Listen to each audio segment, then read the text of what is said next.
problème que j'ai au final, c'est pas avec les influenceurs, c'est avec les meufs. C'est-à-dire que vous voyez des trucs à la télé, vous voulez faire pareil chez vous. Dosez. C'est pas ça la vie. Parce que je sais que c'est, par exemple, c'est Noré, là, et quand il ramène des trucs tous les dimanches et tout. Mais du coup, ça crée un critère chez les meufs. Mais est-ce que ton daron ramener des fleurs tous les jours à ta daronne? Le problème de ce prisme, c'est que les gens, ils se comparent sur des trucs où c'est pas comparable. Où leur vie, c'est faire ça, créer du contenu, etc. Parce que nous, on connaît des gens qui sont en agence, etc.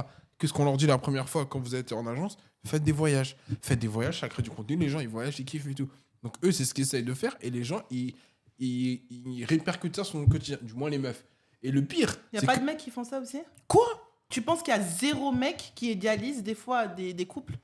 Exemple, Si, quand ils c'est voient, vrai, si, on peut faire comme ils voient, parce que moi je connais des mecs, je dirais pas de nom, que quand ils voient des filles, ils vont dire ah ouais, mais les filles elles font ça, alors que non. Ouais, mais nous, on va pas bouder si on l'a pas. Oui, vous n'avez pas boudé, mais c'est pas que un truc de meuf. Les Ouais, meufs, j'avoue, c'est t'as vrai raison. qu'elles vont le démontrer beaucoup plus facilement, mais il y a des mecs aussi, ils pensent que quand ils voient une fille, souvent des vidéos comme ça, ils vont croire que la fille est comme ça dans la vraie vie, alors que c'est faux. Ils vont pas être reprocher ça à Non, l'argot. ils vont pas croire qu'elle est comme ça dans la vraie vie, mais ils aimeraient bien pareil.